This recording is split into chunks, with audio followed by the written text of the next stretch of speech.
guys, my name is Misti and I'm on staff with YWAM WYLIE, and I just wanted to share a little bit about what God's been speaking to me lately. So the two verses I'm going to be referencing are Psalms 55:22 and also 1 Peter 5:6-7. So the one thing that I see in common with these two verses is the whole cast your burden or cast your cares. And I don't know about everybody else, but when I hear these verses, I tend to kind of downplay them, and I think, well, if I just kind of half-heartedly pitch my cares to God, then maybe they'll get to him, and that's all I have to do. So I decided to look a little deeper into that and see what the command is in that verse.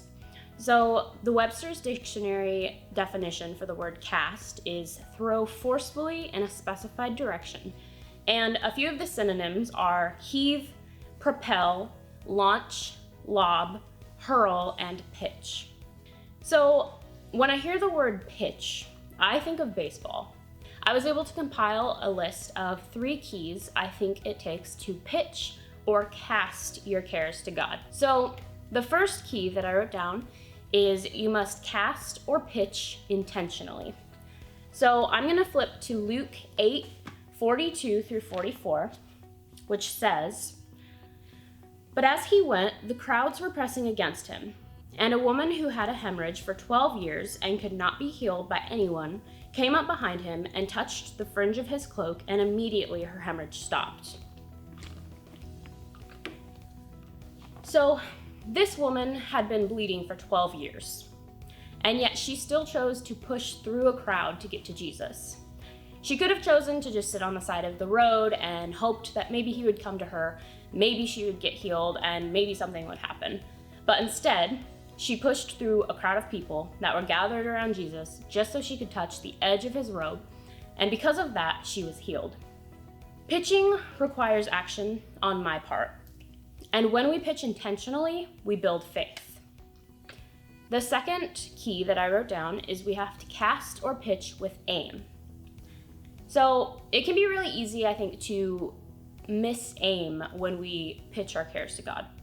So for me, if I get stressed out, I can kind of drown out my sorrows in watching Netflix or reading or whatever that is. So whether it's playing video games or social media or whatever that looks like for you, I think we can often mispitch and just kind of drown out our sorrows in these mind-numbing activities. And instead, we should be pitching our cares intentionally to God.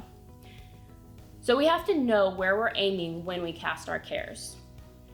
In baseball, when you have a catcher, you throw to make it into their glove. And guys, we always have a catcher. When you pitch with aim, your pain will always be met by your Savior's promise. And my last point is you have to cast or pitch without shame. So this woman was unclean, unworthy, and unaccepted. Contextually speaking, this woman should not have been around a crowd of people, let alone touching them, pushing through them to reach Jesus. Yet, she still chose to push through the crowd to touch Jesus' robe. This is an example of pitching without shame. And maybe we think we're too far gone or too dirty, or maybe we just think our burdens are not significant enough. But like this woman, we have to be willing to throw audacious and bold pitches to our catcher. When we cast our cares on God, we can always do it with honesty, with vulnerability, and with audacity. Because as the verses say, he cares for us and he sustains us. So I just want to challenge you all today. Are you casting your cares on God intentionally? And are you casting them with aim and without shame? So that's all that I have. I want to thank you all for watching and have a great day.